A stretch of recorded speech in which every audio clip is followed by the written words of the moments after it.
and online identity, project ideation and vision boards, intersectionality, mind-body mapping, creative writing, and artistic forms of expression, including a poetry open mic, wellness and social emotional health, and other topics. My colleagues and I who work on this program make it a priority to lead with culturally responsive pedagogical practices and have created a program that grants our students a variety of community building meetings, workshops, and enrichment opportunities designed to explore concepts of voice, respect, critical and creative thinking, and presentation of self, which is essential in leadership. Our session today will be a public showcase and preview of our leaders' final projects and are being presented in a lightning round format and will be grouped by theme of their projects. These presentations are between 5 to 7 minutes in length, and we will have time for a brief Q&A session at the end. Please note that some of the projects that will be shared today may cover sensitive and/or trigger content which may and could disturb some. So this could include themes on child labor, trafficking, mental health, imposter syndrome, addiction, depression, generational trauma, and other sensitive topics. So please be aware in advance and viewers' discretion is advised. We will now start the presentations. We are adding the run of show into the chat for those who want to follow along with our presenters and may have questions for them at the end. Our first presenter is Katelyn Madera. Katelyn's current project is compiling creating works of poetry and art book entitled Lying to My Therapist to spread mental health awareness for students who have been experiencing burnout, imposter syndrome, depression, anxiety, and ADHD. Please give Katelyn a warm welcome.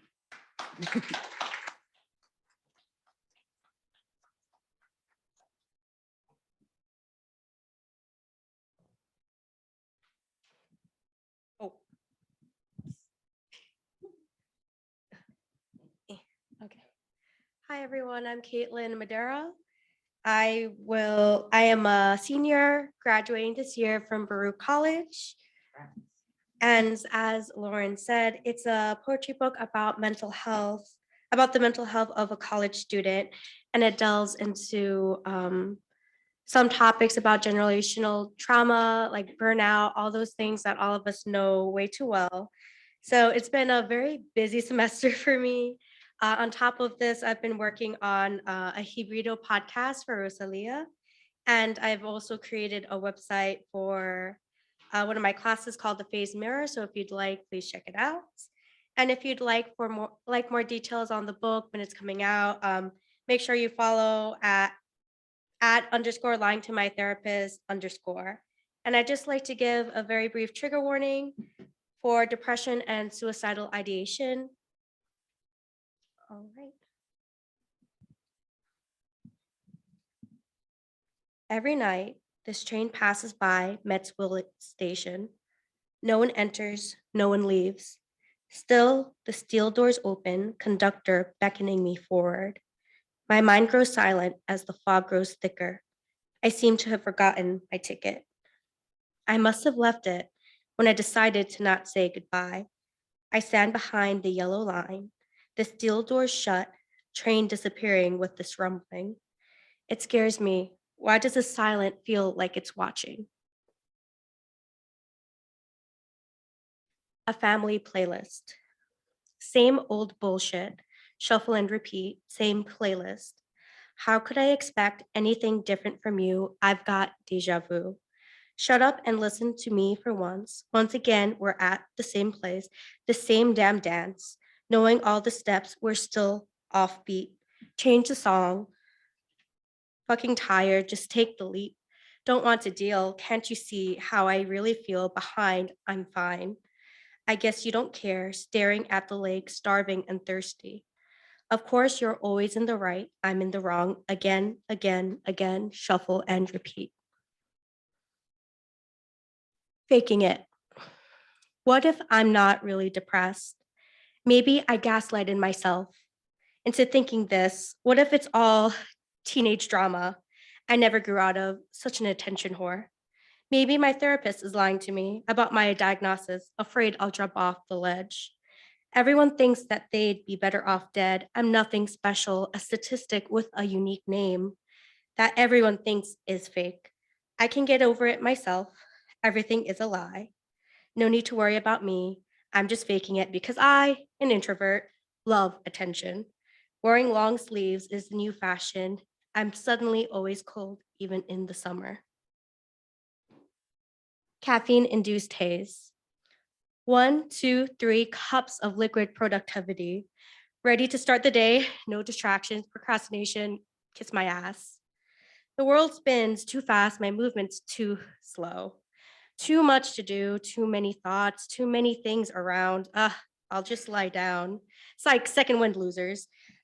There's no time to relax. Was the room always this messy? Oh, I should do this now. Wait a minute, it's already nighttime.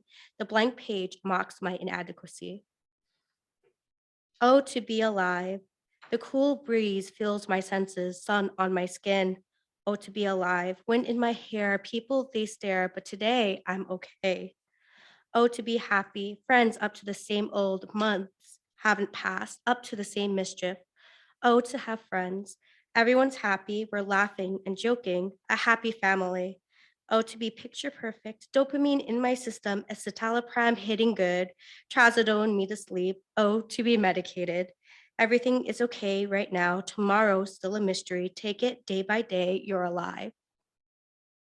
And finally, lying to my therapist. Why isn't therapy working? I go every week. The sessions last 45 minutes. We talk and talk and talk, yet I leave feeling worse. When I speak, I don't mean what I say or say what I mean. I don't want to exchange my Nike shoes for grippy socks. Maybe I need this break, but do I want to take it? I'm afraid they might not let me leave. To keep me away from that train that passes me by every time I stand behind the yellow lines. Maybe it's not so bad. I'm sick of lying. I'm tired of life. I just want it all to stop. Thoughts are just thoughts. We won't send you away. You're scared and hurting. Let's talk about it together. I tell the truth, but I'm still here. Weird. I go to therapy 45 minutes every Friday. We talk and talk and talk. Sometimes I cry. Sometimes I leave feeling worse, but a weight has been removed. This is all a process. It won't be easy or immediate. It just takes work. You're not alone. All right, thank you everybody for listening to all that. Remember, for updates, you can follow the Instagram page @_lying to my therapist. Now, Up next, we have Lia Stewart. For her project, she created a poem inspired by her identity. Identity and mental health are often intertwined in many cases where individuals are ultimately trying to understand and cope with internal battles related to it. Lia emphasizes a strong sense of self, regardless of the negative connotations attached to her intersectional identities. Please give a warm welcome for Lia.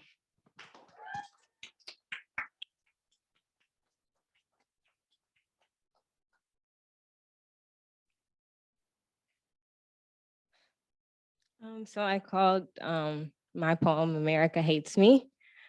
So yeah, I hope you guys enjoy. Black, brown, orange, blue, and green. I wish those colors didn't affect my self-esteem. Being proud of who I am, it's hard for many to understand. Black, female, queer. Which one of those things dictate where I land? All of these things that I am, so many people can't bear to stand. So forgive me if I skip raising my hand, and instead, I demand my voice be heard. At the least, try to understand. Fear, doubt, I want to scream and shout. I am trapped in this cage where it's illegal and disgraced for a woman to gaze at the stars, at her fancy dresses and cars, to be proud of her wealth, to be proud of herself. America hates me. What did I ever do to deserve dirty looks and nothing but pity from you? America hates me, the way I walk, talk, and express myself, the way I carry my head high and ignore random catcalling guys. America hates me for who I am, not for what I pretend to be.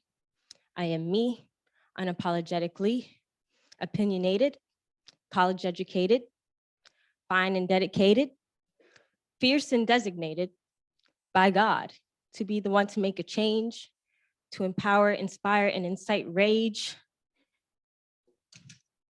America hates me. The way I was born, the way I refuse to conform, go against societal norms, and for who I am and where I stand, which is in their way, telling me don't say gay. America hates me because I'd rather not work a 9-to-5 or yearn for temporary gratification for the rest of my life or contribute to the modern day slavery till I'm 60-fucking-5. America hates me and everything I stand for and against, to walk past men and not feel tense, to see people of color more politically present, to unify a country rather than to divide based on the color of your eyes, size of your thighs, the color of your skin they so harshly chastise. Whether you're tall or short, sporty or a dork, prefer a spoon rather than a fork. America hates me for calling them out, for spreading hatred like blood in a pool full of sharks, for pouring alcohol on an open wound, for erasing our history so we remain in this cocoon, coddled, sheltered, deceived from the reality of the things we've come to believe as normal. America hates me because Fyodor Dostoevsky said the best way to keep a prisoner from escaping is to make sure he never knows he's in prison. The same reason they kill Black liberators every season, for exposing their level of sin against past generations and your kin. America hates us, not you, not me, but we. When you analyze, you realize all we've come to achieve is the product of an institution meant to cripple, not to establish solutions, but to master intent, driven by money and greed. I'm just trying to get people to see America hates us. Thank you.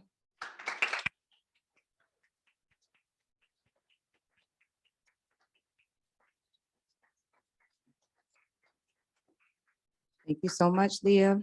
Up next, we have Sayquan Wooden.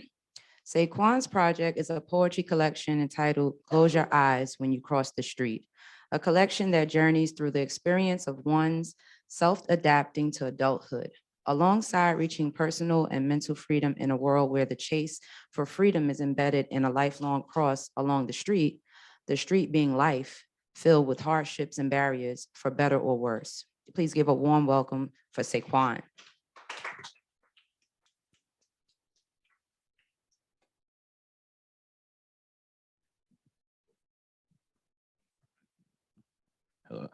Hello, everybody. My name is Sayquan Wooden. I'm a senior at Brooklyn College. And here, presenting my poetry collection, I wanted to create something that really put together my thoughts and ideas when it comes to many themes and topics that comes in life, especially as a young adult, being 21, being open into the world. There's a lot of creativity that I put into these pieces and also into how I'm able to communicate with people. So I'm gonna go and read a few poems from my collection.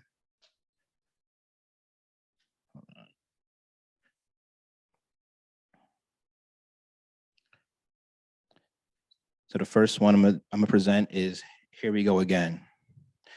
Trigger warning, this one talks about gun violence. Here we go again. It's another case of wasted potential, victim to faulty egos that are threatened of their manhood. Check out my street cred, I'm hips for real. Don't test my gangster, I'll shoot a nigga. It's simply assisted blackface of a Ku Klux Klan member. And all along, family goes through the same cycle. Post-traumatic, driven near hopeless fate. Stripes gang bang the wannabe killers. Click the clack, boom to the fucking morn. Funeral to the graveyard, to the ash, the t-shirt, the statistic. Who, what, when, where, and why. Repeat it all over again. The only pride that's set aside is a burner in the pocket. Raging fist playing Robin towards generational emotional distress. Distancing from self-accountability and the trash label we have to call culture to souls who haven't even seen their 20s yet. Growing old remains a rarity. There's no gray hairs filling their heads and their beards, next generation of children to see existence, nor a success story to the previous hardships once faced in life. Setting the bar so low that it's easy for expectations. that's become the standard for just being a good kid. Forget the elements and qualities of their skill set or character. They ain't in no gang. They ain't selling drugs. They ain't got no baby mamas. They ain't hurt nobody. That's wrongful focus of what's common sense. Sadly, participation awards are more important for those who haven't participated in, because those who participated in believe that they've earned a reward and their respect in the name of another senseless killing, in the name of another senseless killing of another Black man. And to no avail may the energy to solve my focus, despite the fear of being joined in the Die So Young club. Because why bring attention to the message when the overall goal is to shoot the messenger? It was raised and pointed, center of my temple, before consciousness was erased. Last moments were quick, clack.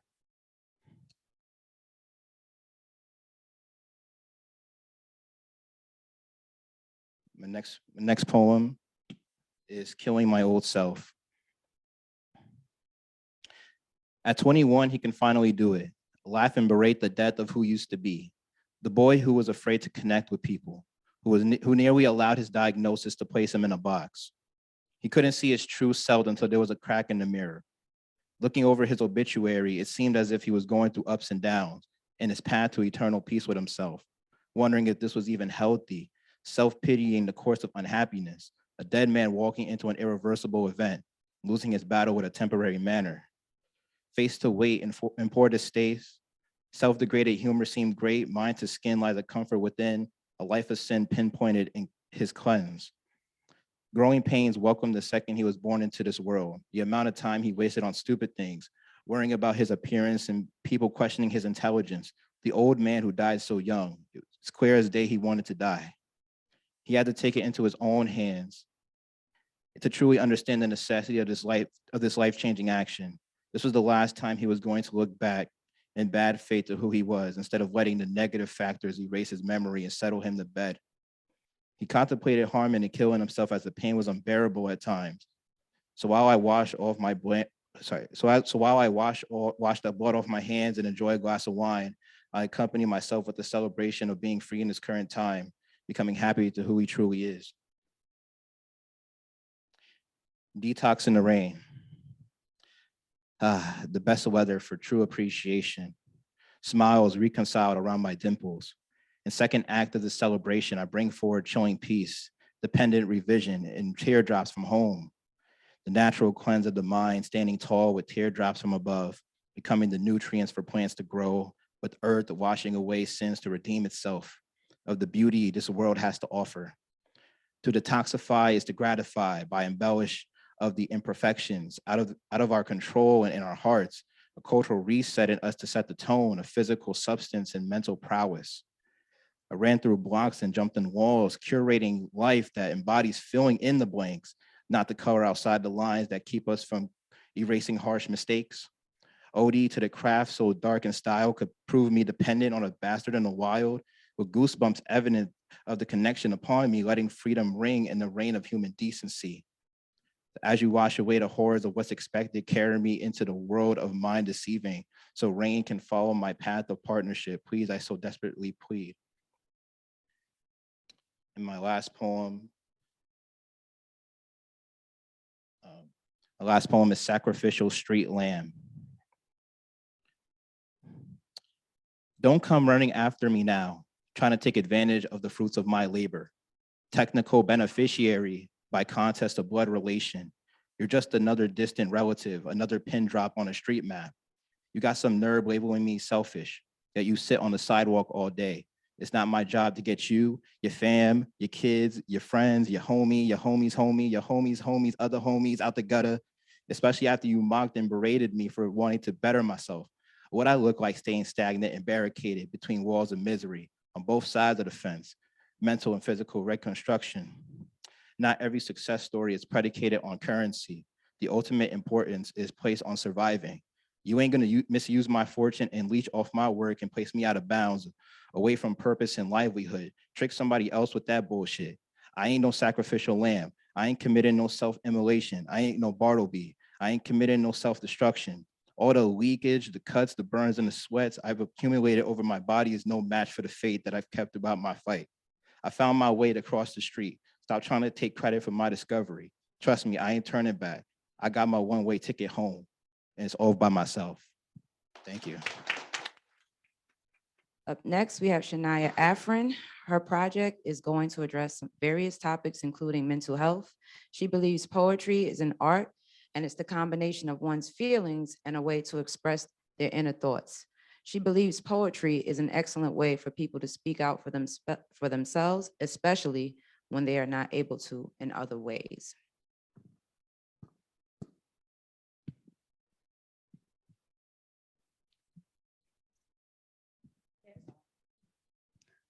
Good afternoon, everyone. It's very nice to see you guys again after a long time. So my one is basically a collection of poems. It's about different topics. The first one is the poem they see is kind of like from the perspective of a victim who suffers from inequality. So it comes up to saying, they see you suffering, but they choose silence. They hear you shaking voice, but they choose to pretend. When it comes to where they can lose their high status, power, position, only then they want to address the issue. What sort of inequality is it? What was the fault of George Floyd to die like this? What is the fault of those people who don't feel safe following their beliefs? What is the fault of those immigrants who get bullied because of their race? Don't we all have one common identity, the identity as a human being? The other one is the power of letting go, the art of letting go. In life, we suffer from different struggles, and I feel like it's very beautiful that sometimes it's better to let go and go with the flow of life.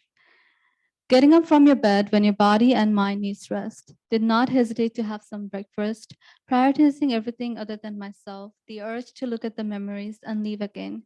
But life made you to let it go when it hurts like hell. You ask yourself which one is better, to all once have it and then lose it, or to never have the experience. I would say feel the experience, live the life, and then let it go if it doesn't serve you anymore. The other one is basically kind of like writing about from the perspective of whatever I felt or my surrounding when I was in the subway. The same subway ride, one busy on their phone while the other busy into reading. Meanwhile, someone lost in their imaginary world, some listen to music to distract themselves. Some play music to earn money from people. Some choose to entertain others while the other choose to entertain themselves. One starving, struggling with hunger, while the other struggles to carry the bags of takeout. The same age kid, one goes to school, the other one sells candies to meet their hunger. The same place, but different stories. Some hide their sadness behind a mask, but little they forget eyes can speak too, puffy and tired eyes. Seem to speak louder than words, the same subway ride, but all in different journey. I'm just going to recite the right one, which is on the right one. It's kind of dedicated to myself, to you guys, and to all of us. It's kind of like when I'm going through some struggles, I wrote this poem. She hides the pain behind her smile. She looks for the love when she don't even have to. She can feel everything so strongly, makes her wonder why. She perceives it as weakness, but little did she knew that's what makes her strong. The urge to never give up, even though life tells you. She chose not to listen the unwanted voice. She chose to smile when her heart aches. The smile when looking at a stranger, little things makes her day, that she is you, me, and us. So this one is kind of like I dedicated to all of us. I feel like our theme was mental health, and we all struggle from mental health sometimes, and we take the wrong step. But we have to make sure that we remember we all are special and we matter to some amazing people in our life. You did not think of your family before you took the step. What is going to happen once you're gone? Your soul released your body. Now you're free from the chaos of the world. Your parents are weeping. Your mom looking at walls, recalling the beautiful memories you gave her since you were a kid. She thought she got a moan when she saw you for the first time. Now her heartbeat stopped since you did not pick her call. She being restless looking for you, your father and mother recalling the sacrifices they made for you. Your siblings are waiting for you. They decide not to fight with you anymore. What they want is you to come back for once so they could tell you we're still with you. No matter what happens, but by then you left the world. Thank you, everyone.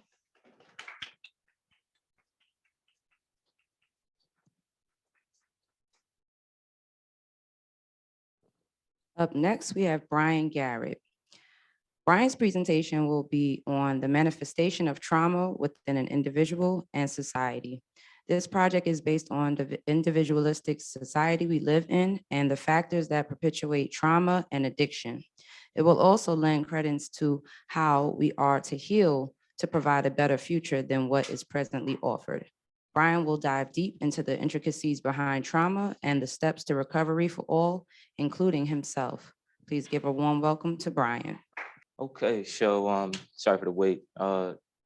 This presentation is on a manifestation of trauma within an individual and also within society. I think, well, not that I think, but all of society comes from families. Those families come from individuals. So if we understand what individual trauma is, then I think that we can kind of get a better sense of how to assess and also to heal trauma on a more granular level.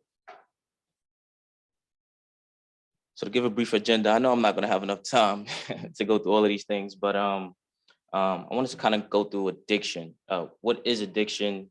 Because not only something that manifests within drug abuse, also what is trauma? What are human necessities? What do we need in order to survive in any kind of society at any point in time? And also just a couple of other things as well. So the American Society of Trauma, the American Society of Addiction to Medicine defines addiction as treatable, chronic, medical disease involving complex interactions among brain circuits, genetics, the environment, and an individual's life experience. The popular definition is addiction is a choice. This is shown in our legal system that we have, because if individuals didn't choose their addiction, and what will be locking them up for? I think these definitions are a little bit skewed. They don't put into context, everything, and that being that addiction is it's more than a brain disease. I think that was a little bit misleading. I think it's something that it has to involve the individual a little bit more, and their interaction with their environment and also their family structure. So here's a chart, shows criminal arrests of drug violations from the 1980s up until now. Here we have possession, kind of going above the norm as it relates to sales. So the people actually selling drugs were actually arrested less than the people that were found in possession with the drugs at a much higher rate. And here we have also the statistics for which drug type. Marijuana is obviously, leading that charge. And so before we kind of move into this, I know you can't really see it that well, but this just kind of lists the salaries of the Fortune 500 CEOs in the world. The first one is a man. He's the CEO of Expedia Group. He makes over $280 million a year. Nobody kind of thinks of that as addiction, though. I think consumption is also addiction, not only drug abuse, but we don't lock up these people. We actually reward them.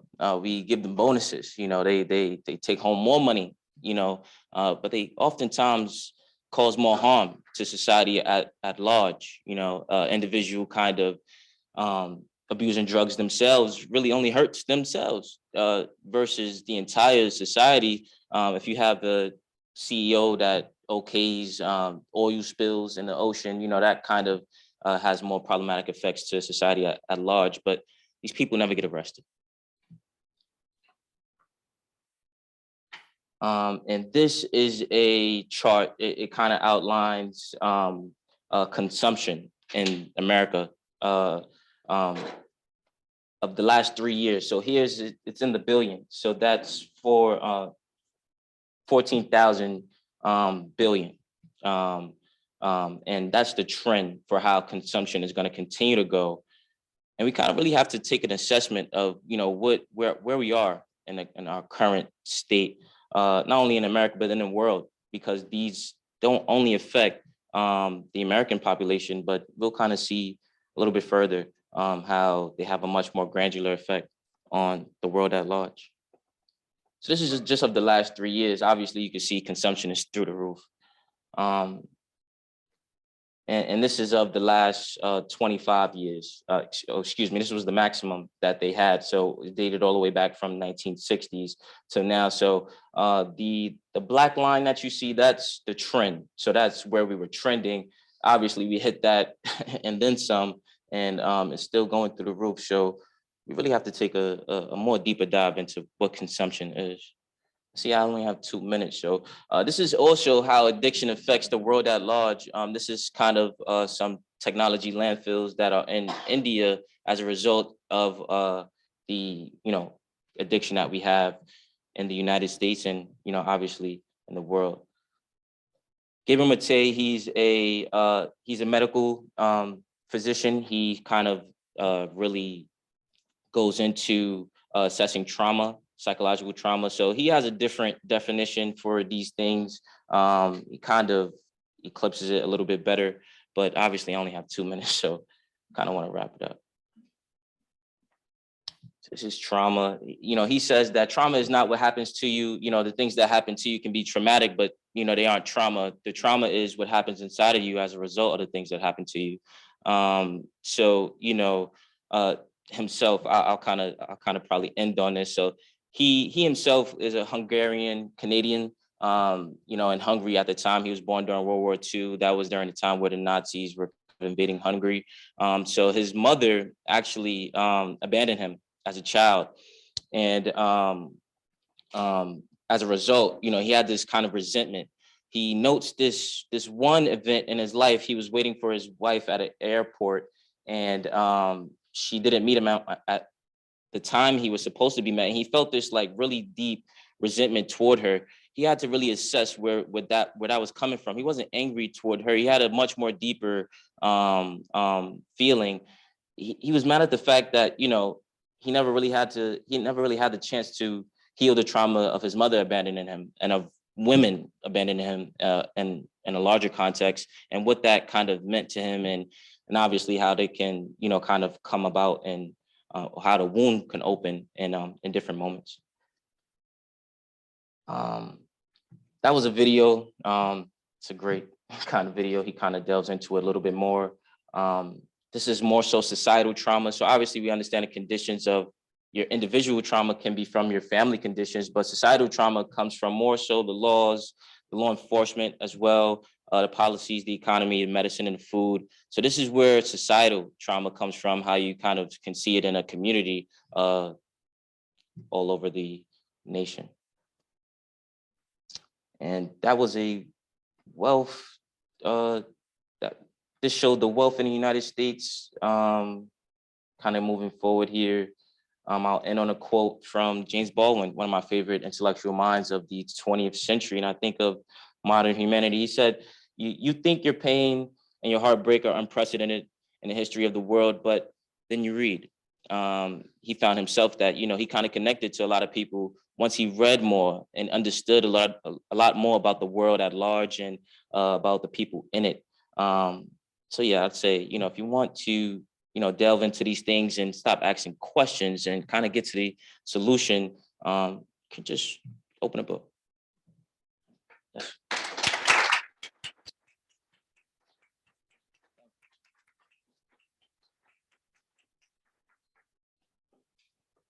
Thank you, Brian.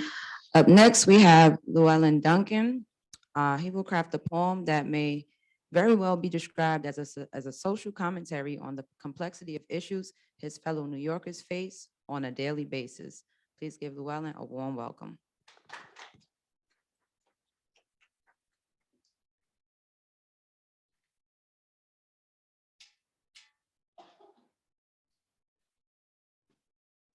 Testing.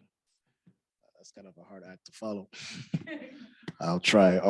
Before I dive into my poem, I just want to give a brief intro as to what inspired me to write it. So right now, we face a global debate surrounding immigration. And the debate, it's been clouded with fear, misunderstanding, prejudice. So I took it upon myself to just sit back and give, pretend as if I'm a lawyer, so to speak, and argue a case for immigration. So without further ado, I give you this.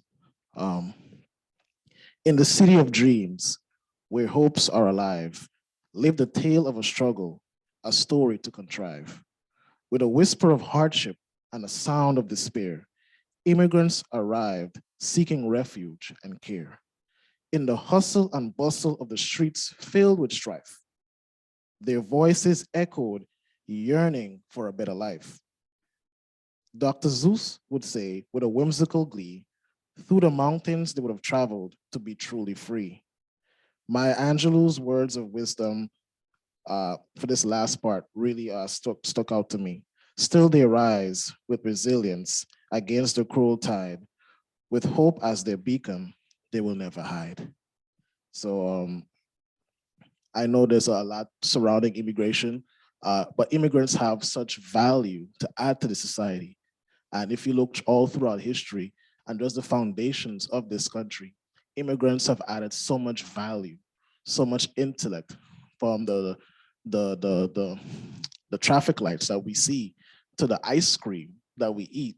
You know, I learned the other day that ice cream was actually an invention, and that's crazy to me because I love ice cream. And I'm trying to picture a time in history where there was no ice cream. And that's just crazy to me. Like, what were they doing before 1842? What were they eating? You know what I'm saying? So, and it's just the whole like amalgamation of different cultures. Like, what were they eating before croissants here? Like, think about it. Imagine New York City without the slice of pizza. Like, imagine New York City without the Italian culture. And, you know, New York City, you know, I know we complain about the subways and, you know, we could do a lot better certain things, but, you know, we love this city because of the different cultures and the peoples that come together. And I saw it last week on Flatbush Avenue, where I saw a young lady from Bangladesh, a dude from Korea, and another gentleman from Jamaica having a conversation, an argument about soccer. You know what I'm saying? And that was just so interesting to me because it's just like wild cultures. Like, where else will you see that kind of like people come, Bangladesh, Korean, Jamaica? Like, are you kidding me? So, you know, give immigrants a chance. They have so much value to add. So that was just my little case. Thank you.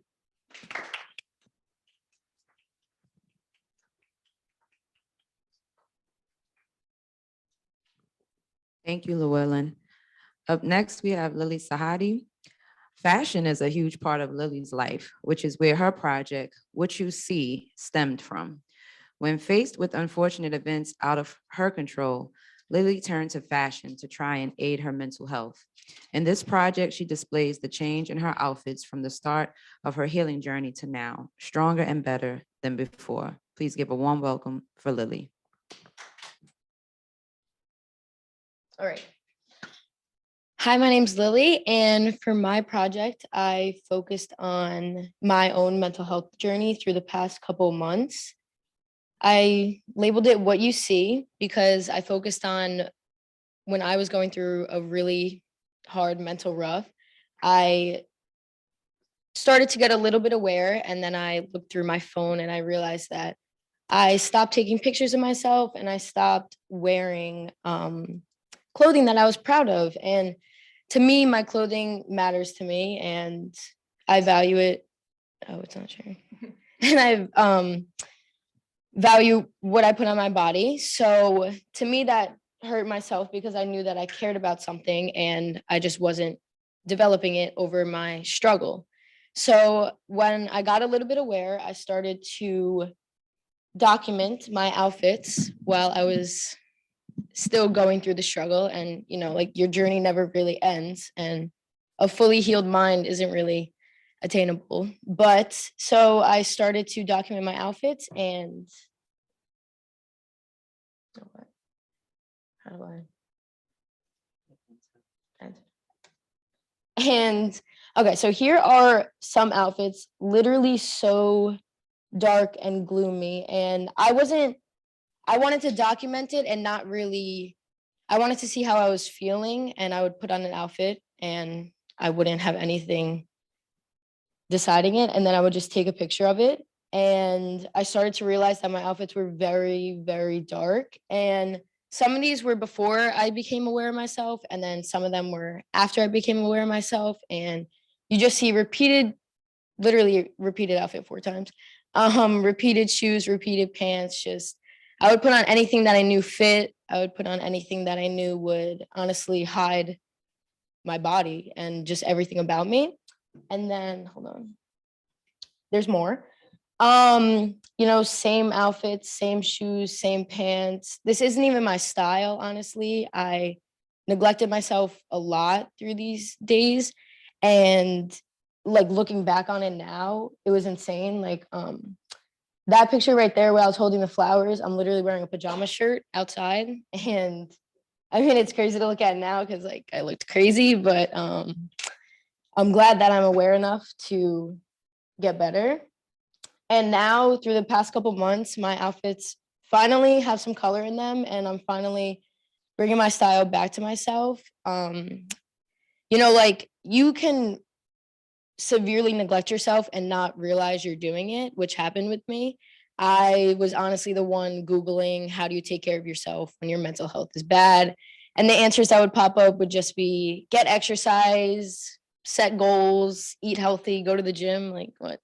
And, you know, I was that person, and I stopped going to the gym. I stopped eating. I didn't even know what my goals would be. I couldn't even look in the future that far. And I had to turn to a different outlet.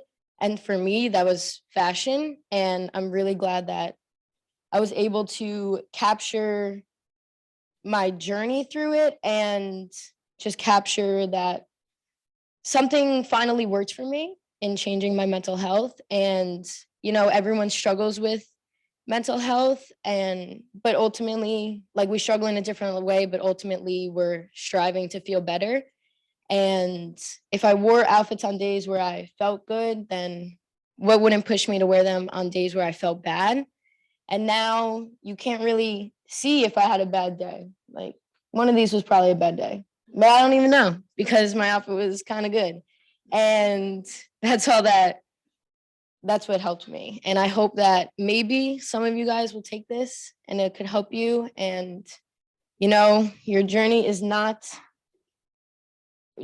mental health is never ending. And I hope that my experience can aid those who are struggling to better outfits and a better mind. Thank you.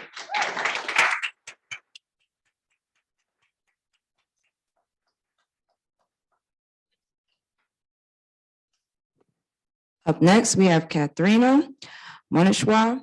Kathrina will be giving us a glimpse of her senior thesis that she has been working on for nearly a year. It is a comparison of life outcomes between recovered drug addicts and exonerees. She believes it directly relates to the content we have discussed and gone over during our CPL meetings because it exposes how much of an effect a label that society puts on an individual impacts their outcomes, their life outcomes. Please give a warm welcome to Kathrina.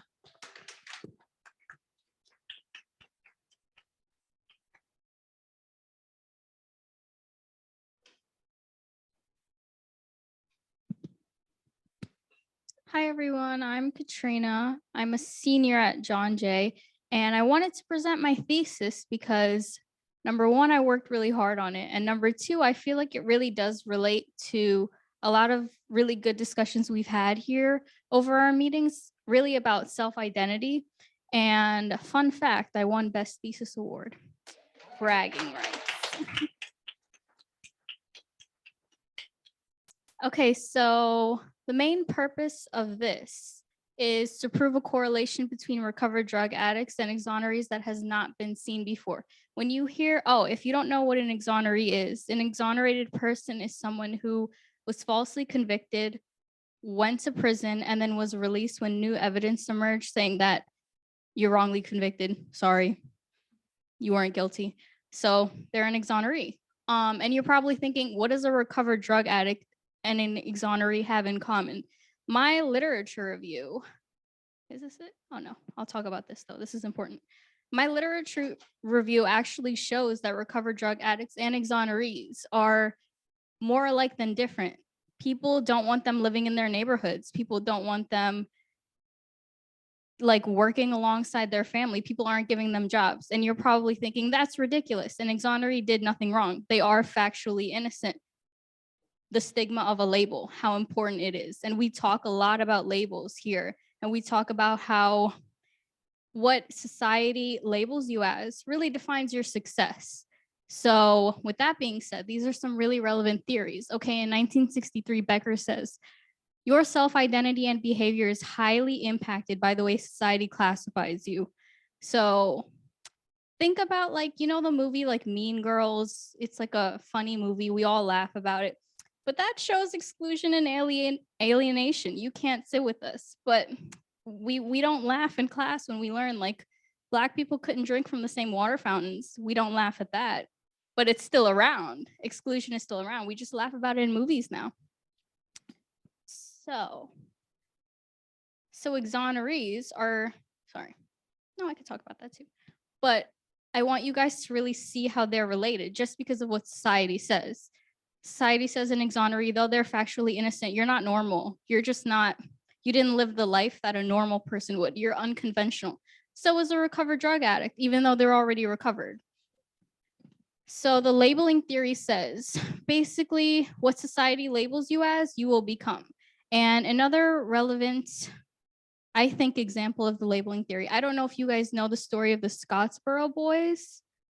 Really sad, but I forget exactly what year, but there were 9 boys on a train, all Black boys. I think their ages were from 9 to maybe 22. I don't think the oldest was older than 22. And women weren't allowed to ride the trains back then. So there were 2 white women who disguised as men. They go on the train and they're caught, even though they're disguised. And they point to these 9 Black boys, young Black boys, and say, they raped us. These boys were in prison, in and out of prison their entire lives. The youngest was 9. That's insane. And what became of their lives was because of what society did to them. In and out of prison, miserable. Some of them became killers. Some of them became robbers. Some actually became rapists. And I think this is a really strong example of the labeling theory. You are what society says you are. So this is just my literature review of recovered drug addicts and exonerees and their reintegration into society and their hardships. Okay, so my research question was, are recovered drug addicts and exonerees similarly stigmatized? And relatedly, do they have similar rates of recidivism? So I'm predicting that society, even though the recovered drug addicts have recovered and exonerees are no longer in prison, the exonerees will offend post-exoneration and recovered drug addicts will relapse because no one wants to give them jobs. No one wants them living in their neighborhoods. No one wants to give them a chance. So these are actually the recovered drug addicts in my study. And surprisingly, everybody is shocked. Jamie Lee Curtis, addicted to Vicodin for about 2 decades. And something that I think directly relates to what we talk about here is something she said in an interview I watched. She said, I was terrified of being a public figure and walking into recovery centers. And I think that is so sad because here you are suffering, you want better for yourself, and she has to think about how she's perceived, and that's stopping her from getting better.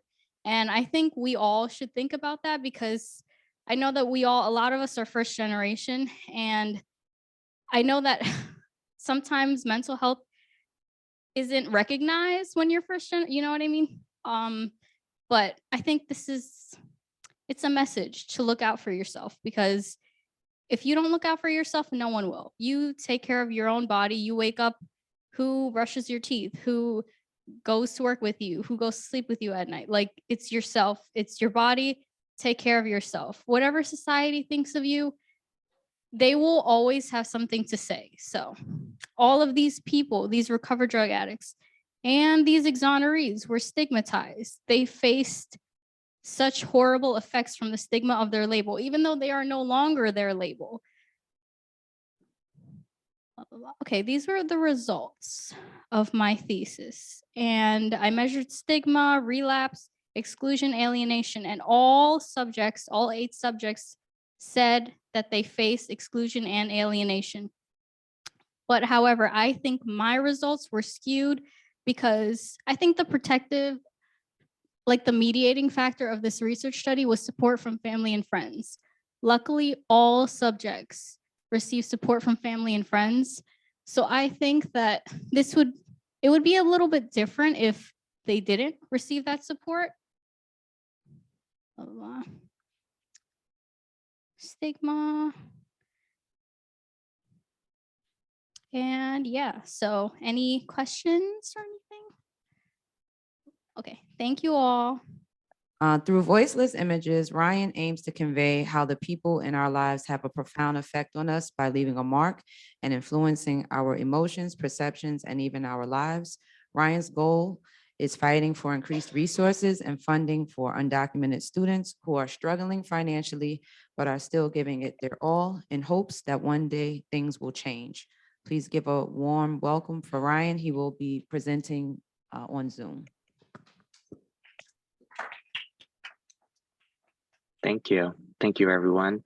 And thanks to everyone that is there. So sorry I cannot make it in person today, but I'm here on Zoom and, giving my best and as much as I can for undocumented students as well. So more funding for undocumented students is needed due to the good impact it has on undocumented students in our society today. Well, we think there should be equality, right? Said Nadia Marin Molina with the National Day Laborer Organizing Network. Those students should be able to receive as much as a comparable student. Equal rights opportunity. Hello, my name is Ryan. For the past 5 years, I've been living here in the state of New York, and today I want to speak with you all about more funding for undocumented students, which has a significant influence on our society today. As a Guyanese, born and raised in the countryside of Guyana, and coming to live into this land of opportunities and success was the best decision ever. However, at the same time, it was not a choice, it was not an option, but it was my only hope moving to this land. As an immigrant in this nation who had made significant contributions, I am pleased to say that because it gives the best of what I have to offer, and yet more to come. Well, here it talks a little bit more about funding for undocumented students or immigrants' families, especially for the students. More funds for undocumented students is critical because it provides a method for our immigrants to know that there is support available for all their hard work in this nation. More funds will ease the burden of our immigrant community in putting food on their table and paying their bills instead of worrying about too much, of paying college tuition. More fund is needed for undocumented students or immigrant students because they have given to this nation in paying taxes and making the sacrifices that is needed. More funds for undocumented students are essential to the immigrant community because they deserve it. It also helps to reduce their college tuition. Here on the next slide, I did some research, and based on the research I did, in accordance with challenges facing undocumented students' financial pressures are great. High rates of poverty among unauthorized immigrants of 30% of all undocumented immigrants are living in poverty, especially in this country.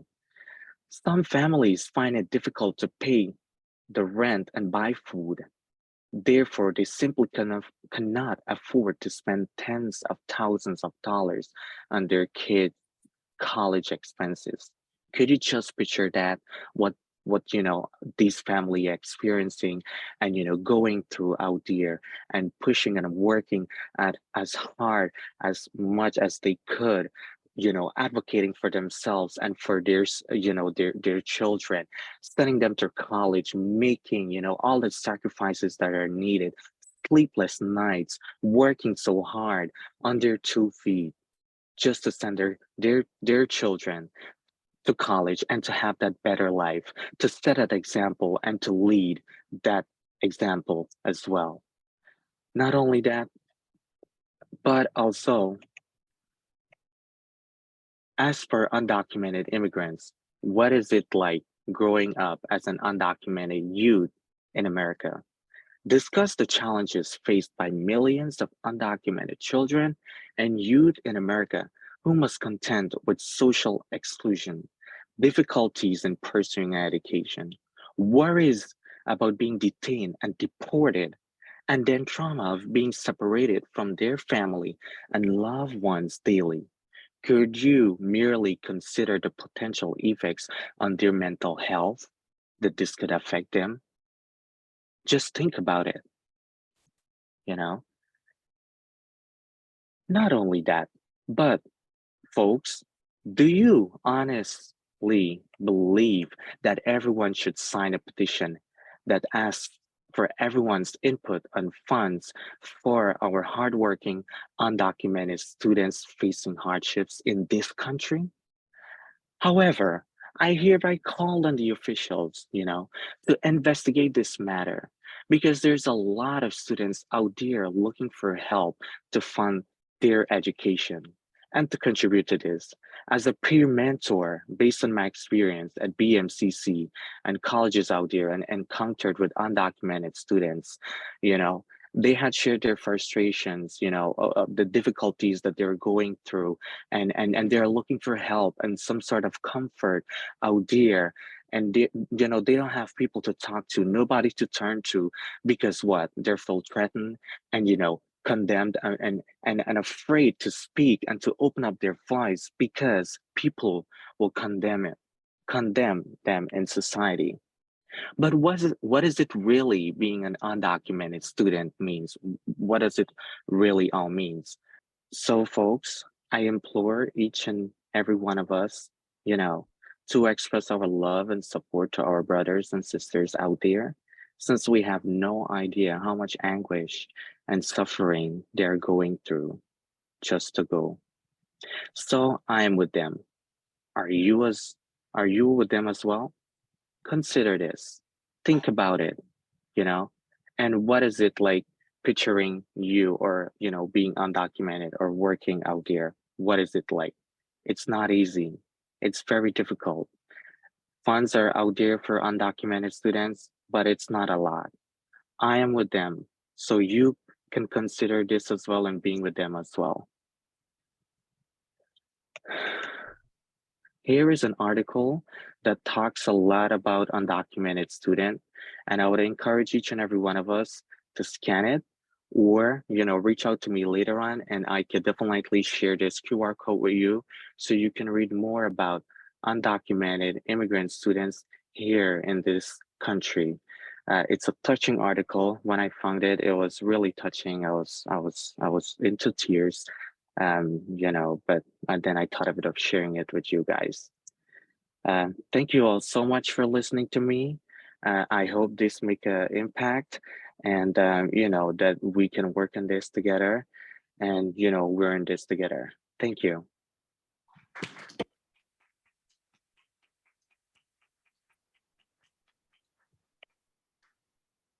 Thank you, Ryan. Rosalind, can you hear us?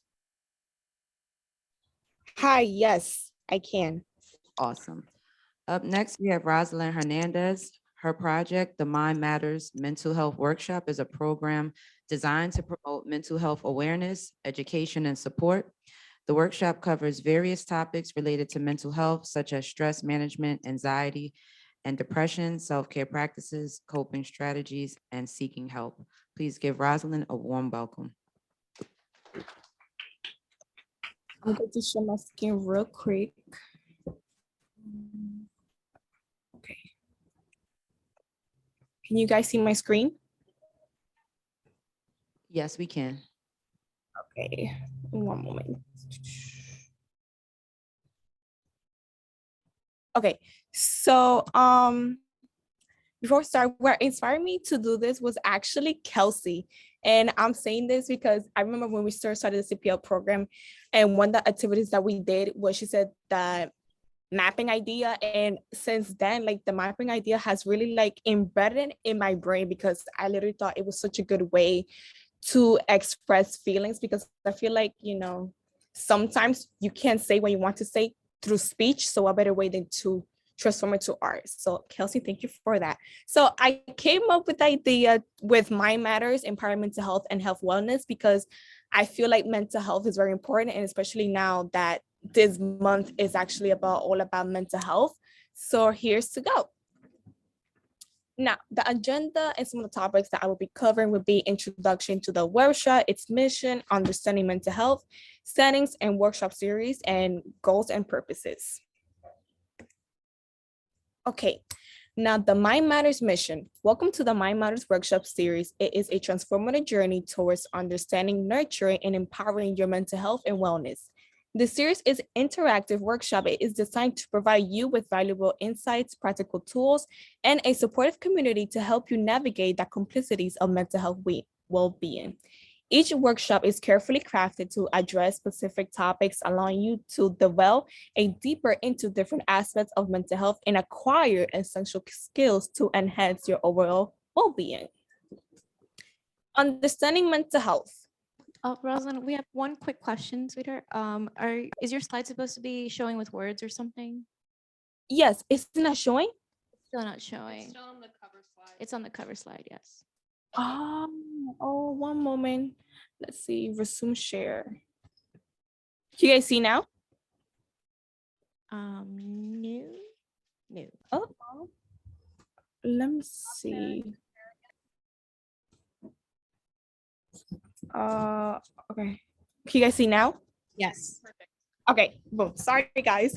Okay, understanding mental health. Understanding mental health involves recognizing that it is an encompassing person's emotional, physiological, and social well-being, affecting how they think, feel, and behave. It involves acknowledging that mental health is as important as physical health, and that everyone experiences a range of emotions and challenges throughout their lives.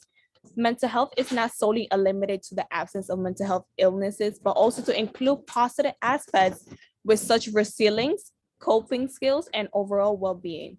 It is involved understanding that mental health exists at a continuum with individuals experiencing varying degrees of mental health in different times. Lastly, understanding mental health means promoting awareness, reducing stigma, and fostering a supportive environment where individuals feel safe to seek help and access to the resources they need. 1 second, please, because, okay. Can you guys still see my screen?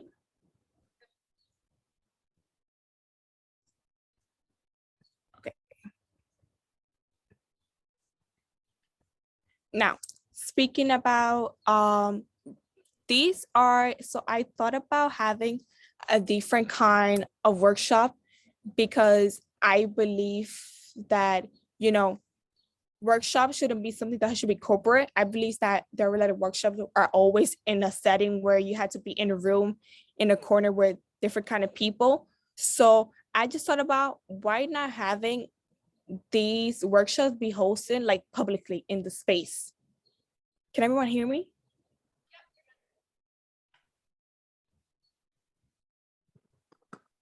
Yes, we can hear you. Oh, okay, he's making sure, because I'm like, yeah. So 3 places I came up with, just how, I don't know if you guys know, but you see how in New York City, how they always host, especially now that it's getting warmer, they usually do activities that involve outdoors, like in the piers, about painting. So I'm like, why don't we do a workshop that takes place outdoors, and that each day can be a different kind of sessions that involve different things. And these are the kind of different places that I put up, like, that can just really be, well, like, such as Brooklyn. Brooklyn has different parts of the area that just have really nice parks and piers that people can get together and to host these workshops in together. Also in Manhattan as well, and also in the Bronx, because I feel like you also had to get off out of this stigma about certain places that shouldn't host these areas. Okay.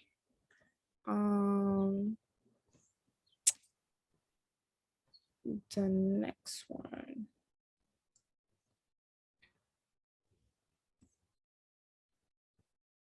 Next, we have the different kind of workshop series.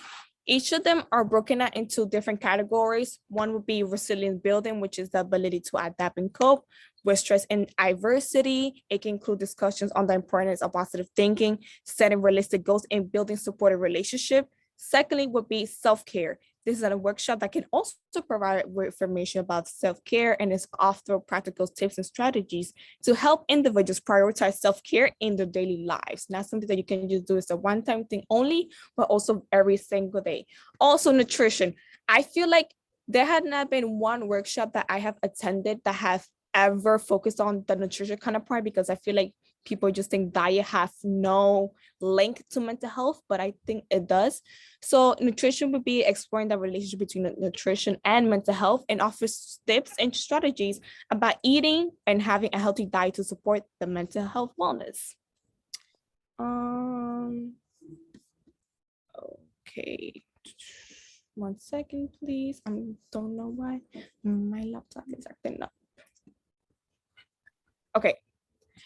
Now, the purpose and goal of this is to raising awareness. I feel like it's very important to always raise awareness about mental health.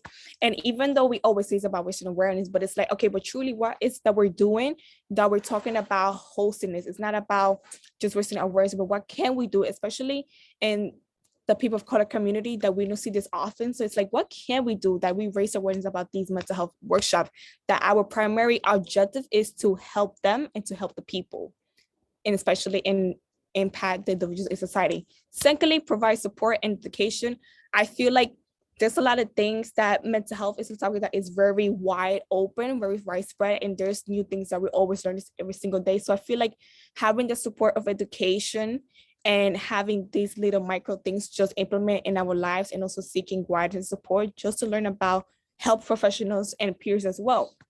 Lastly, would be development and empowerment. I feel like having these workshops be implemented, whether it might be in schools out in the open and open for everybody, could just do everyone really well, because from the goal that you can get from our workshop, especially the mental health workshop, will probably be gaining access and resources of how to help you better your mental health. And lastly, and I just want to say thank you, and hopefully this is someone that can probably launch itself in the future, because I believe that in order to have a healthy life, you also should achieve for a healthy mind. With that being said, thank you.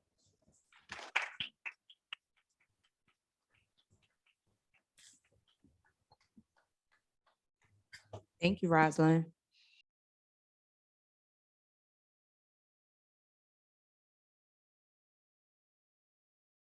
Up next, we're actually going to go to Xueqin Ruan. Her project is a collection of spiritual information, including the introduction of twin flames, light workers, star seeds, and soul contracts, 3 stages of spiritual awakening, how to accomplish your life mission, and so on. The main theme in her book is love. Please give a warm welcome for Xueqin.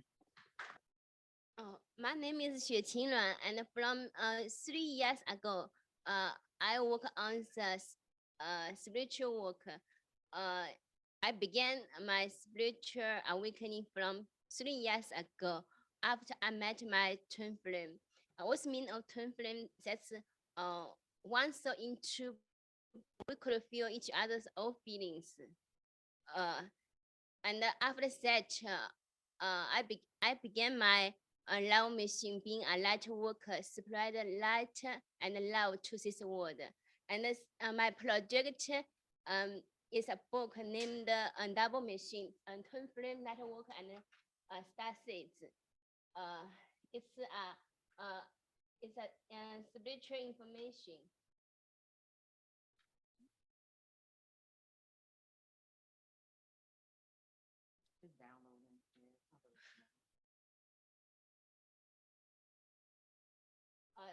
My book name is Double Machine Stasis, Twin Flames, and Light Work.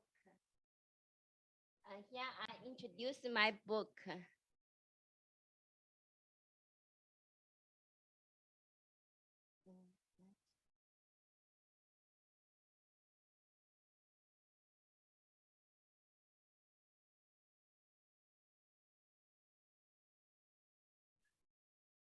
This project is a collection of spiritual information, including the introduction of twin flame, network, stasis, soul contract, and so on. At present, our Earth is in the process of ascending to the 5th dimension, which means as long as enough people have spiritual awakening or increase their vibrational energy, our Earth will ascend to the 5th dimension. Which means heaven in the new earth. Thus, this book could be the guidance to the spiritual world for you. And in my book, the last part, there have the links of the spiritual practice about meditation, healing your childhood and traumas and inner child, and activating your chakras and light body, clear and chakra blocks. You will find them in the last part of my book. Here is the tables of contents of my book. And because the book has so many contents, so in this present, I will introduce the soul, only introduce the soul contract. What's the soul contract? Before we come to us, we will discuss with our guided spiritual team a few topics we would like to learn in this lifetime. And from a human point of view, we tend to want to have a peaceful and rich life. But from the soul's point of view, what the soul desires most is to grow and evolve. So the soul needs to want to have the life full of difficulties and challenges, so that our soul can get us the biggest growth in the shortest time. And this goal of every soul is to learn to love unconditional. And how do we know if our soul contract with the other person is over? We have soul contract with families, friends, and partners. The contract is as limited as any contract. So there's no way to leave the relationship until it's over. Because this is set out in the contract so that we can learn the subject during this period of time. If we don't learn during the time of the contract, then after the contract ends, we may continue to make contracts with the same people in the future and continue to work on the same lessons until we learn. But if we have learned the lessons in advance, we can decide to end the contract early and let the people out of our lives. How do we know the contract is over? If we feel we can not learn from each other or not continue to help each other grow, which means the contract is end. But when the contract is over, it doesn't mean we have to leave that person. We can talk to our spiritual guide and draw a new contract, so that the relationship can have a fresh start.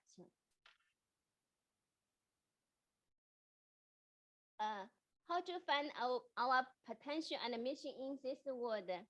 First, unconditional love yourself. We are all souls, soul and in our physical body. So our physical body is our divine temple. So love your past, present, and future. All those things make who you are. Second, heal your childhood and other traumas. Forgive yourself and others. Many of people have childhood traumas, and we should know that our parents loves us, but they usually don't know how to love us, use the way we want. So we need to forgive them and heal this trauma. Then we can move on without any burdens. Last, why will we come to the earth? We come to here, learn lessons we should learn. And after completing all of the lessons, we will graduate from Earth School. Here is the link. It's my book. We can visit it.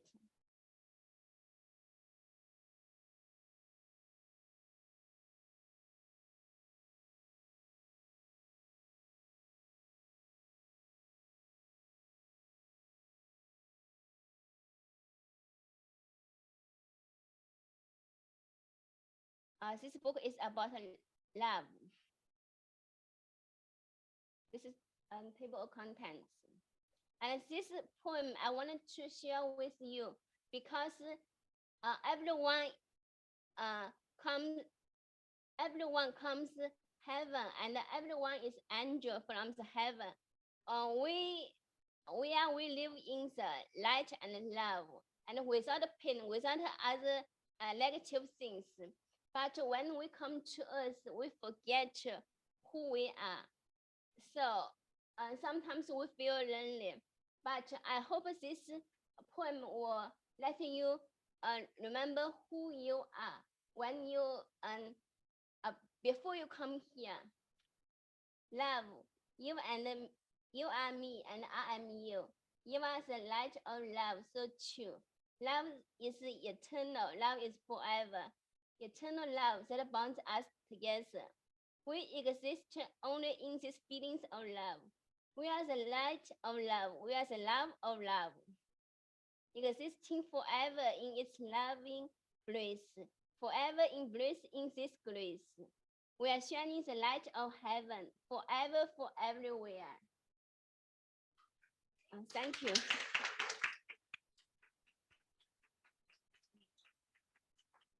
And in the last part is the links of the spiritual practice.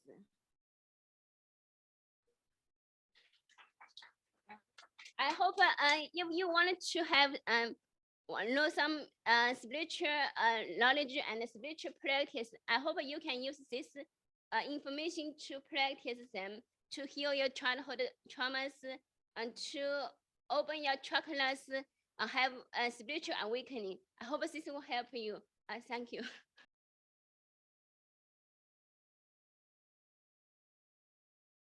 Violett Doolittle, her project, Violett has built through trial and error a system she believes can assist others in achieving long-term goals through small changes. Big Little Dreams, a guided planning system that incorporates intention setting, gratitude, experimentation, and reflection, emphasizes the importance of acknowledging our small wins and utilizes the practice of making marginal gains to achieve larger ambitions.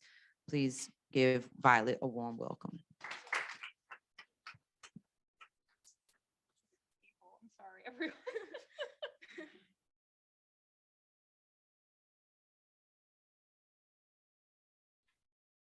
It's not my finest tech day, I'll admit it.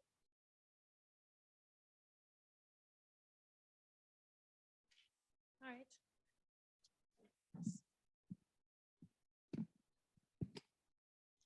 Hello, everyone. My name is Violett Doolittle.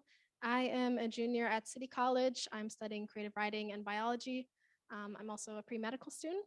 And as a pre-medical student, I manage 5 classes, volunteering, research, clubs, extracurriculars, CUNY Peer Leaders, everything you can imagine I love to do. And so because of this, I have become known from my friends and my family as somewhat of a planning addict.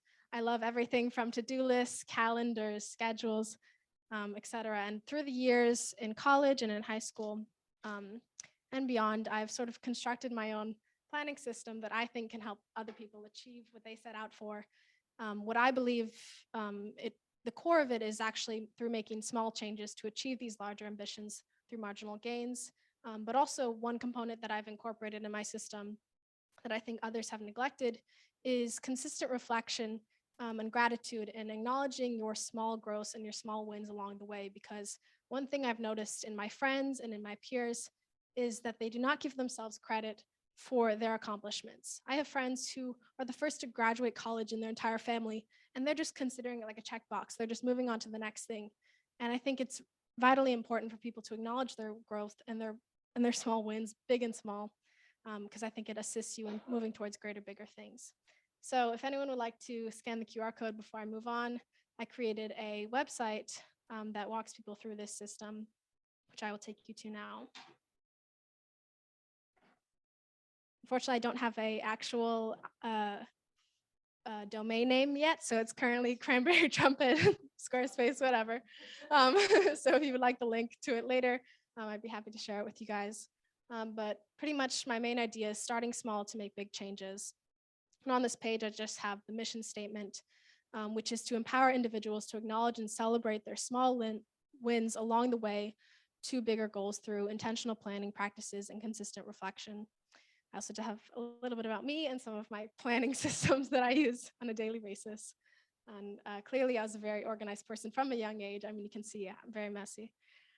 So I called this website Big Little Dreams.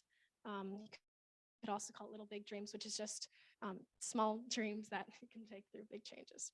I also actually created, I don't know if it'll show up, but I created a PDF template that you can use to walk through this system with me. You can print it out, you can fill it out. So the first step in this process is setting intentions. And I think this goes beyond a to-do list. It's writing down today, this week, this month, whatever timeline you set out for yourself, today I will accomplish. And this is creating small, specific tasks that you know you can accomplish. This can also encompass general guidelines for your day, such as sleeping consistently or making time for loved ones. This is a small list, something that can incorporate only 5 or so items, things that you think are the most important and the most urgent. Now, the second step is gratitude. And this is time that I take just to point out maybe five or so people, places, things, feelings, sights, and sounds that I want to express gratitude for. And these are the things that get you through your day, that support you in achieving your goals. What gives you a reason to dream?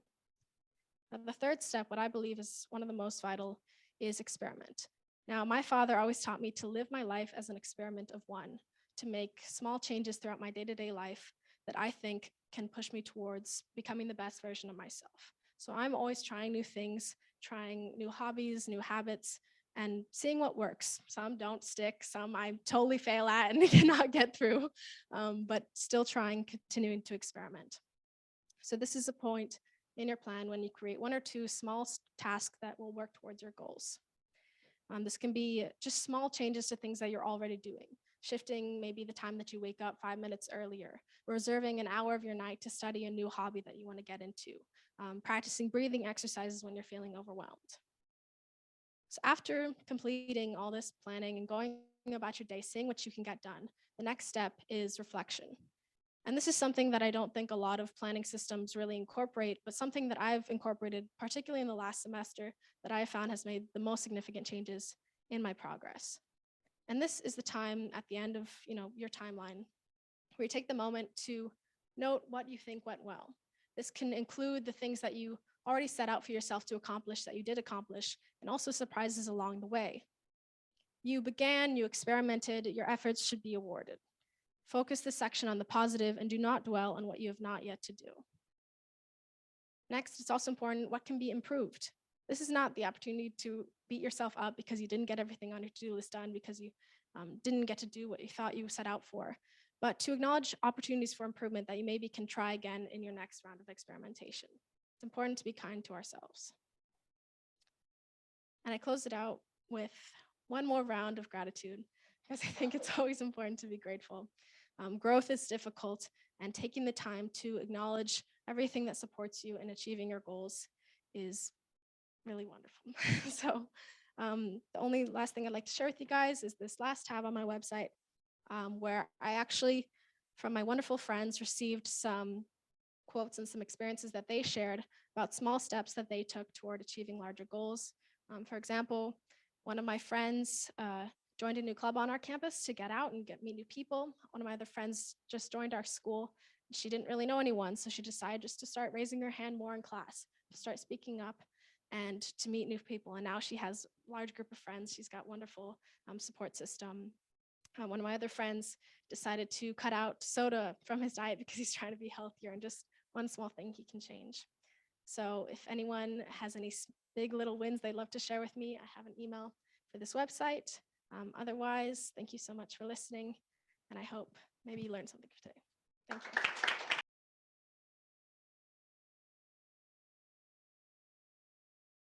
Last but not least, we have Onyekachi Okeke. This year for Anya, she's going to have are you still doing a video or just, no, she's changed. She was going to do a video presentation that was highlighting CUNY students and voices, but she has a collage for us and she's going to do a remix to that. So please give a warm welcome for Anya.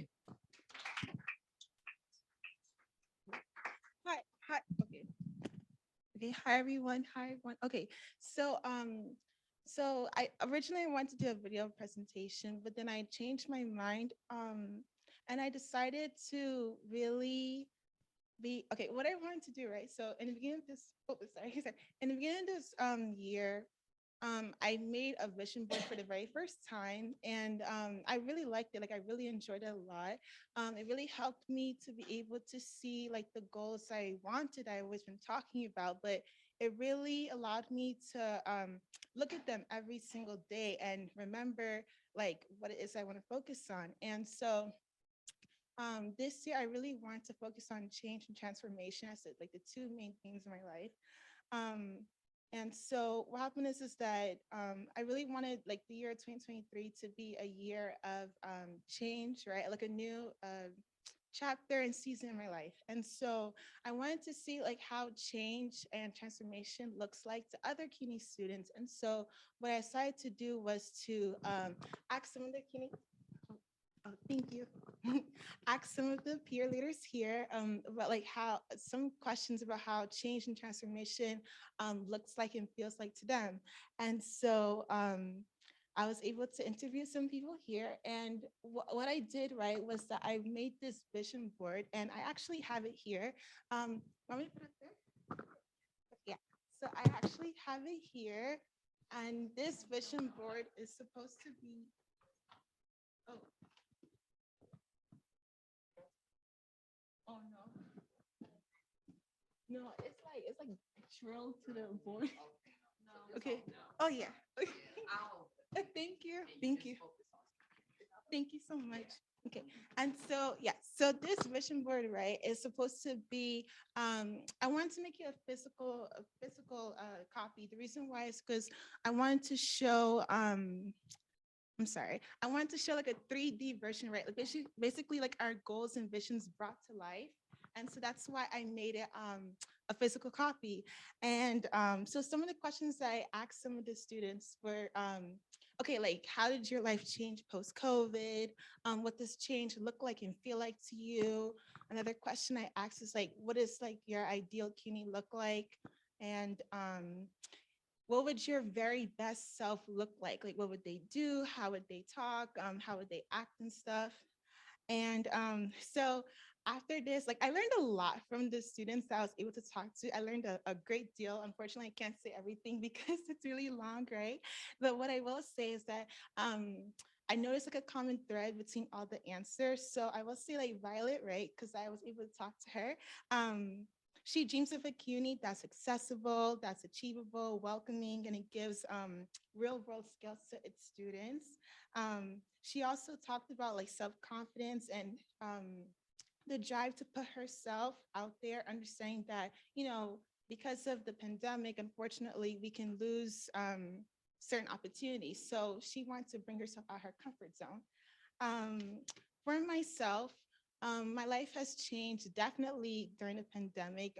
It's allowed me to have new goals, new dreams, new perspective in life. And I'm really appreciative of all the different things that I was able to do and also learn actually starting from 2020 going forward, and just about the different people I've been able to meet along the way. Something that Sayquan said, because I also spoke to him too, which it really opened my mind to a new lens looking at CUNY. So he talked about how he wants CUNY, he wants to be able to, I'm sorry, okay, let me pull back. Basically, he talked about how, he was talking about like how CUNY, right? What is CUNY's identity outside of being just like an affordable like version of Harvard or, you know, those Ivy League schools? And when he said that, I thought about this, I realized, yeah, he's actually correct about that, because when I see CUNY ads, they usually talk about like how they have like Ivy League level education, but they're the affordable kind. And he said something that was really profound. He was talking about like, what makes CUNY CUNY? You know, he wants to learn about the student life, the experiences, the resources that they give to its students, and not just, you know, like measure yourself up or base your identity off of comparing yourself to like an Ivy League school. And I thought it was really important. And then also Lia, so something that she said, which I thought was really amazing, which I put here, this is supposed to be liberty and justice for all. That was her phrase that she wanted for this year. And she also talked about how when you create community, especially in CUNY, when you create community with the same initiative and goals, that's what leads to transformative change. And I thought that was really important because, for example, like everyone like us, we have similar visions, we have similar goals and stuff, but even though we're different in the sense that we bring different unique talents to the table, we all have like-minded ideas, and that's what's going to be able to lead to that transformative change. That is the reason why we're here today. So I really love that. And then also my friend who actually graduated, I also interviewed her too, and she told me about how her ideal CUNY would be being seen and heard by the administration, which is why I put eyes here and I put hearing here, because that is a common thing that I've heard from other students, like wanting to be seen, wanting to be listened to by administration. And yeah, I too wish that that would happen more, but I guess that's why we're here, so we can be like the voice, like the representatives for our own peers who don't have access to this kind of program. And I'm gonna wrap it up by saying, like, each picture here, they all have a specific meaning as to why I put it here. I would try to go really fast. So like, for example, Sayquan, he likes to write, so I put pencil and pen here, and also he would like to share his writings with many people, so I put basically it's supposed to be him in front of like a lot of people. And then also I put the CUNY logo here, but I put free here because that is something that everyone said they wish that they had a free CUNY. That's really important. Also, another thing is my friend, she said that if she could be chancellor for the day, the first thing that she'll implement is free Metro card. So I put a Metro card here, self-confidence here. Also, Violett, she said that when she thinks about change, a delta sign. So I put a delta sign here. Lia, she talked about social justice. So I put social justice here. Also, I was hearing about nature, time management, financial freedom. Where is it? Oh, yeah, financial freedom. Also, for me, I put a bird. The reason why I put a bird is because I really want to change being late. Lateness has been like an issue for me. Yeah. So I really want this year to be a year I could be able to finally be that early bird. So that was why I put it here. I put the cross here because, of course, my faith and also my best friend too, we were talking about our Christian faith. So I, of course, had to put it here too. Also, you will see an X here, right? So X is supposed to symbolize no isolation, because that was something that Violett talked about. Stop sign, no longer being like a pushover, stop accepting, you know, just anything that people throw at you, but, you know, standing firm and true to yourself. And oh yeah, being your very best self, being a leader, family, also not going along with the crowd, like Sayquan said, but choosing your own path, having your own autonomy, believing in yourself. Yeah, so that's kind of like what that my presentation's about. Okay, thank you. I'm sorry. Jerome will be giving us a presentation on poetry that focuses on mental health issues within our system. Jerome will show how society treats these individuals and why some are the way they are. He will also present to us how just a small token of care for individuals can go a long way. Hi, I'm Jerome. I'm a senior in John Jay College. Today I'll share with you a collection of poems. It's my collection of poems that addresses the challenges of mental health, including anxiety, depression, and other issues. Through my poetry, I will explore some of the underlying causes that may contribute to these struggles and conditions and offer insight into ways we can support ourselves and others.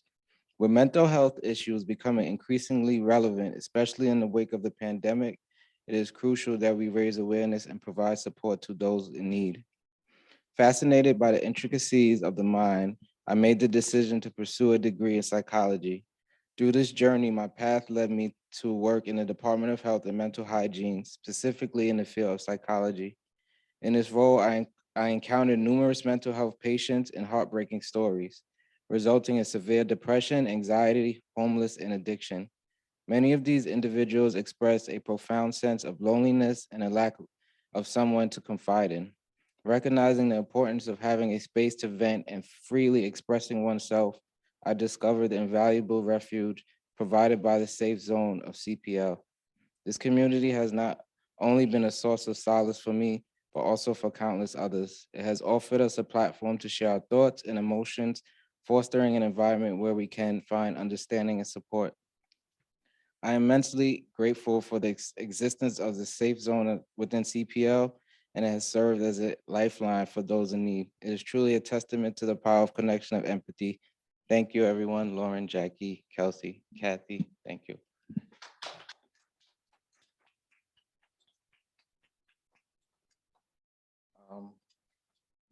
This is one of my poems, Please Stand Clear of the Closing Doors. Look at this guy. I bet he's begging for change. Ew, stay away from me. He smells so strange. Ladies and gentlemen, I'm sorry to disturb, but if you could find it in your heart, please. I'm homeless, and if anyone could spare something to eat. Living on the streets isn't easy and has been rough to me. God bless and have a good day. 6 years ago, I ran away from home because of what Dad did to me, but I don't have the guts to tell anyone, let alone these people on the train. They will think I was weak. They already think I'm insane. So the trauma just replays over and over in my brain. I took the Greyhound from Ohio because they told me this was the big city of dreams, but all I see is people running to the next car, covering their nose. Where do they expect me to shower? In the rain, I suppose? But all I hear is, please stand clear of the closing doors. Nobody loves me, nobody loves me, I suppose. Maybe I'll just shoot this in my vein till I OD. It'll give me some peace in my brain. Please stand clear of the closing doors. As well as I have other poems to share, but if anyone is in need of free mental health resources, there's mental health resources through the city. If you feel free, you can text WELL to 65173 or call 188 NYC WELL. Thank you. Thank you all. Thank you. Please give a round of applause to all of our leaders who presented today and have been working on these projects for the duration of the program. Kelsey, before we do closing remarks, does anyone have any questions, comments for our leaders that's present in the space or online? Any questions, comments for any of our presenters today?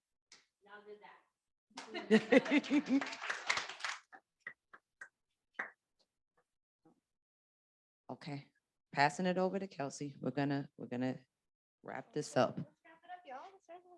Hello? Testing. I'm gonna sing for you. No, I'm not. No, it's not, I'm not. Alrighty, where do I begin? First of all, round of applause for all of you.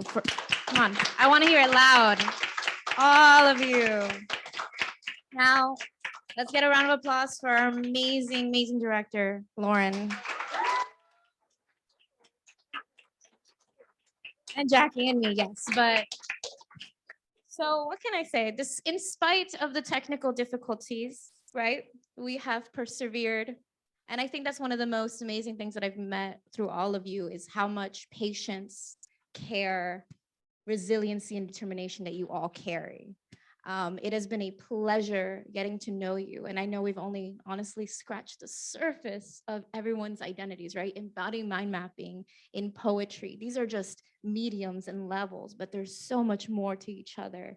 And it has been a pleasure. I know I can speak on behalf of Jack, Amy, and Lauren, each other, getting to know all of you and seeing you all grow, getting out of your comfort zones too, trying new mediums. Supporting each other is probably one of my most favorite things. When some of you were working on your projects, right? Reaching out to each other, hey, can you guys be part of my videos? Or can you read some of my poetry?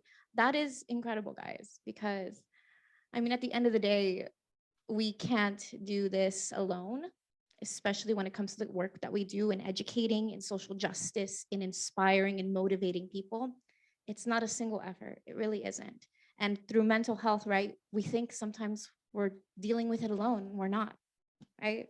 So I am extremely, profoundly so proud of you guys. And I want to continue seeing you grow. Don't change, but grow, okay?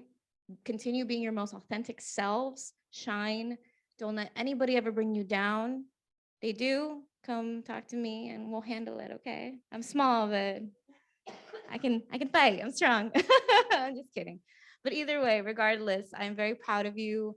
Our application will be open for our fall 2023, spring 2024.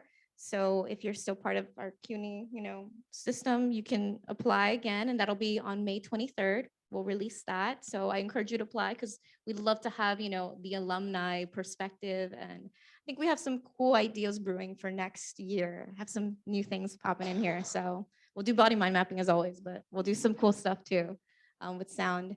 And then feel free to, we have a giant Post-it note. Write down, any sending farewell messages, thank yous, or just a little sticker saying, hey, this is my tag. Follow me on Instagram, I guess, right?